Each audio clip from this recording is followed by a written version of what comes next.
What's up, people? This is Niche Girl 30 here, and this is another mini Q&A number 81. Thank you guys so much for sending me questions. And honestly, I will make a short announcement. You guys send me so many questions. I don't want to go over the 20-minute mark, and I'm trying to keep it under 15 minutes. So if you guys do send me questions, the only thing I ask is just to at least send me no more than 5. No more than 5 questions per individual. Having sets of questions on sets of questions is great for a Q&A, but the last thing I want to do is leave you out. And plus, I don't want to go over the 15-minute mark. I'm going to do my best not to. So only 5 questions per individual would be awesome. And that's just going to be my max from now on. 5 questions. And if you send me a whole bunch on Twitter, I'm probably just going to only do 3 of them. So 3 questions on Twitter, 5 questions on YouTube. The max. But let's get started on my Twitter questions. And these actually come from Sheldon Richardson at Syntax on Twitter. You guys follow him, and if you don't know how to spell that, I will put his Twitter his Twitter address, Twitter handle, whatever. I will put that on the end credits, so you guys want to follow him, you'll be able to. Let's get started with the first set of questions from Mr. Sheldon Richardson.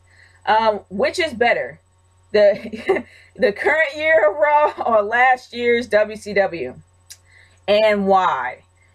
Anything is better than Raw. Seriously, I will admit that this past Raw actually did impress me, but throughout this entire year, this Raw has been bad. So anything is better than this Raw, so I would say WCW for that reason.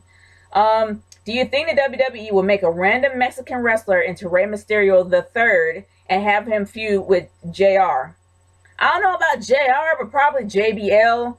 And usually the WWE is notorious for taking something that was awesome back in the day and trying to rehash it through somebody else. They're doing the same thing with John Cena, and they did the same thing with Lex Luger. So I wouldn't be surprised to do the same exact thing with Rey Mysterio like they did with Sin Cara.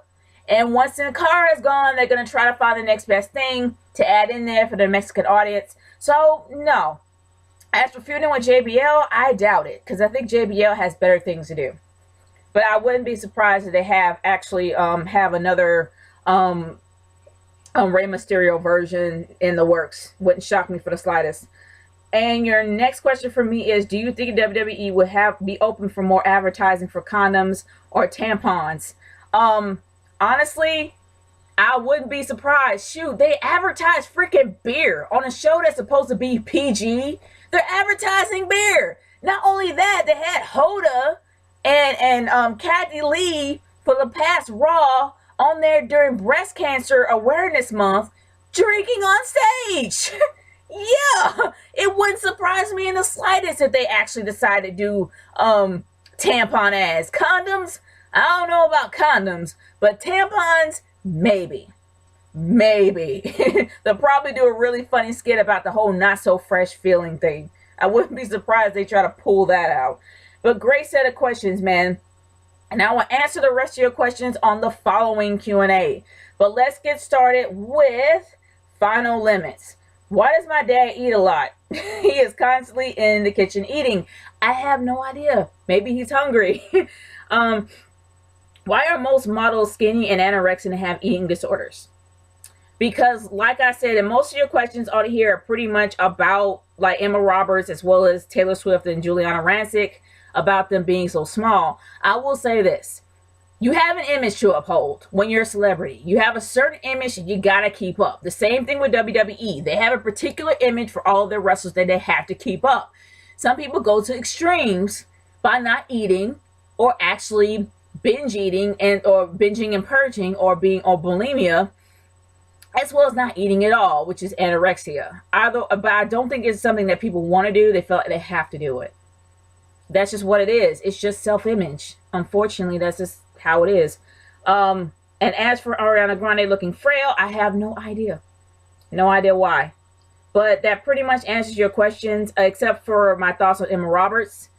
I don't think Emma Roberts is a bad actress, but I know it's gotta suck being compared to your aunt, Julia Roberts, all the time.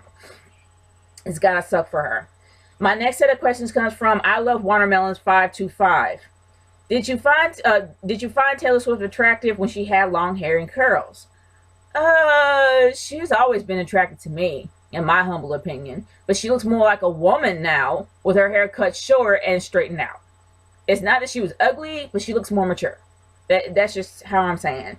Does she smoke, drink, or both? I don't know. That's something that you probably want to ask her. And will she do drugs in the future? Hopefully. I don't jinx it. I know you don't want to jinx it or whatever. I don't think you will. But I will say this. I do not think that she is going to be drinking or she's going to be smoking because she's seen so many people go down that road. And I think that she loves her fans.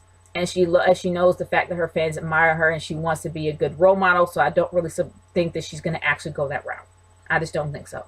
Maybe curse here and there, but not necessarily drink or smoke. Don't see that happening. Next set of questions comes from Nintendo Fanboy 1988. What if T Swift moved next door to you, and would you go up and talk to her? If she was outside, I would say, hey. If she came up and talked to me, I would more likely have her talk to me than me talk to her. If she comes up to talk to me after saying, hey, I'd be like, hey, we just be conversating and stuff like that. If she asks me to come in, sure. I'm not a creeper, so why not? It's not really a big deal.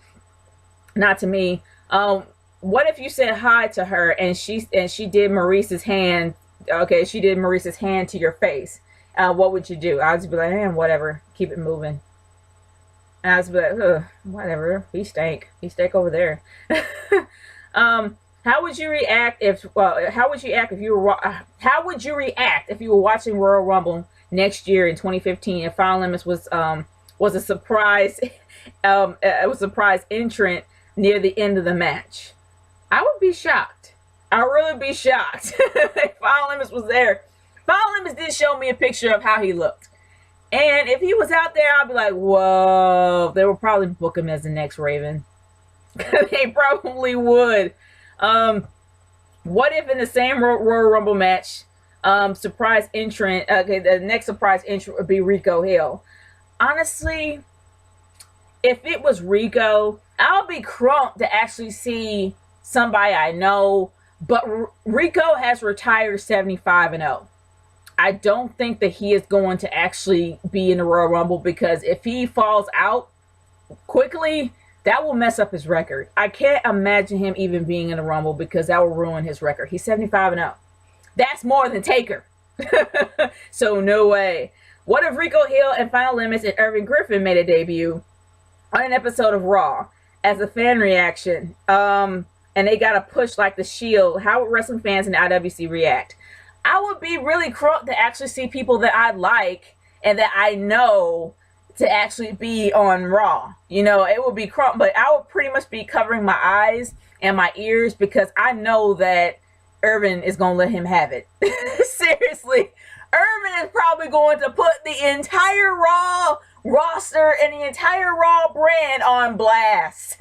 It would be harder for me to watch because I know he is going to rip them a new one. Especially John Cena. So I'll pretty much be like this. Oh gosh. Oh, tell me when it's over. That's how I'm gonna be with him up there. Rico and Final Limits will be like this. Seriously. They'll be stepping over while he'll be stepping up. That's what I can imagine. Okay. What would be a good name for the stable with those three? How about the two? Oh, come on, man. No. Not the two black boys and a white boy. No. No. There's always been so many great names in threes, but they've been all taken. I can't say the Nation of Domination because if you even say the Nation of Domination, oh my gosh, they will get capped. Like seriously, they will be completely cut off quickly. I don't know. I'm not going to say the three-man band. That's an insult for them. I'm just going, I don't know. The Triad. That's the only thing I can think of. The Triad. It may be gay sounding or lame, but honestly, that's the only thing I can think of. The Triad. But great questions, man. You always send me awesome questions. Okay, my next set comes from Pito Nilton. Why does Fire Lemons have a sad face icon and why? You want to ask him. I have no idea. Why do you spell you like you're your and have you graduated from middle school? It is not your. If I did a grammar error, my bad. Pretty much. Next set of questions comes from Regional D Huff. Did you know that Edge and Beth Phoenix have a child together and are married? I did not know they had a child together. Irvin told me yesterday, but now I know they're married, and that's awesome. Seriously, that is awesome. Do you think Beth looks ridiculous with all that muscle, since she has more muscle mass than her husband? She can't help it. That's how she's made. I mean, she was made that way. She was sculpted by God's hands. Like she was built to have more muscle mass, and that's okay. And your next set of questions is, how do you think she looks? Like, what do I think about Beth Phoenix looks? I think she's beautiful. I think she's beautiful, large muscle mass or not. I mean, she's a very beautiful woman with that much muscle. She looks very feminine, even though she has more muscle mass. She doesn't look like a dude. She looks very, very feminine, and she acts feminine because that's how she's built. The same thing with China. What are your top 5 Beth Phoenix moments? In memory. I will say that I won't have a top 5, but I have a top 3 that comes off the top of my head. Number 3 is definitely going to be Glamourella. I love Glamourella. Like, seriously. She made Santino Marella probably the best heel that he could ever be. It was so many funny moments because they were together, in my humble opinion. He really did. She really brought out the heel in him, and he kind of brought the comedy in her. Either or, they were perfect blend. Like, it just worked, and they kind of evened each other out. Great chemistry. Loved it. Second will be the Divas of Destruction. I love the fact they were going to start off with the Divas of Destruction with Natalya and Beth Phoenix because they were the best combination. They both have the same build, and they both have the same strengths, and they could have been the most dominant divas in the Divas division. They could have, but unfortunately they cut it short, and that's what really made me sad. But if they continued it, they would have been dominant. But then let's be real, there's nothing but a bunch of waifs behind the stage. Okay, I'm not even going to say waifs. Let's just say they're model-esque divas. And there's no way that they will have anywhere near competition for those two. Seriously, they wouldn't be. And my first and like utmost favorite moment was when Beth Phoenix did a glam slam off the top rope to Eve Torres. Best moment ever. I did not like Eve Torres back then, and it was awesome just to see Eve Torres' face just plant on the ground. Smack. Loved it. Loved it. Loved every bit of it. It was awesome. So yes, those are my 3 top moments for Beth Phoenix. Is she your favorite wrestler? No. I love her, but she's like my number 2, while Chyna will always be my number 1. Always Chyna. Because Chyna has did a lot more things in her career that Beth Phoenix will love to do on her best day. But she probably didn't have the opportunity to, like Chyna did back in the day. So that was one thing that kind of hindered that. But either or, it will always be Chyna. And Chyna was taken advantage of, in my opinion. But that's just me. My next set of questions comes from the Shogun. If you don't know who that is, I will put it in the end credits of who that is. Because dude, I cannot say your name and save my life. So I'm just gonna call you the Shogun. Do you think that when Sephiroth killed Aerith in Final Fantasy VII was a sad gaming moment? Yes! No one really ever imagined that their favorite character would be killed off like that. I mean, that was brutal. So yeah, it would put a tear in everybody's eye. And did I know that it made teens and grown men and kids cry? Yeah, that would make me cry, and I'm grown. So it makes sense. What was the saddest game cutscene or storyline that you've ever witnessed that has made you shed a tear or almost cry? The one thing that's really made me cry the most, I know a lot of people will probably say Gears of War, but I haven't played Gears of War 3, but I actually saw that moment, and if I played it all the way through, then I would probably be crying like that. But really the saddest moment for me was definitely between BioShock 1 and BioShock 2. Now, the endings for both of them are really sad, but the ending when you save all of the little sisters, was really heartbreaking. It was heartbreaking, but then it was hopeful at the same time. But the second one was the worst tearjerker because it was something that you really want to happen. Just when you finally thought that everything was put together, that things were starting to go back, the pieces were falling back into place, and two individuals were reunited. The whole thing changed. The ending changed, and it was just heartbreaking. After all that work you did to get them together, it was just heartbreaking the way it ended. It was. So I have to say by far it would be BioShock 2.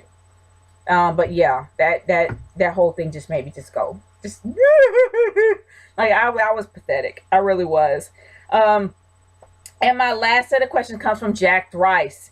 Why does largest and final limits have sad faces on their icons? Are they sad and depressed? Are they emo? I have no idea. That's something that you want to ask them. And in my opinion, why do they have it? I don't know. I do know that Largest was really depressed at one time. I actually did a Q&A dedicated to him. I don't know about Final Limits. That's something that you probably want to ask him. But anyway, guys, thank you so much for sending me questions. If you have any other questions for me, by all means, send them to me via YouTube or on Twitter at RKH30, #NatureGirl Q&A. It's NatureGirl30 signing off. Peace out. Later.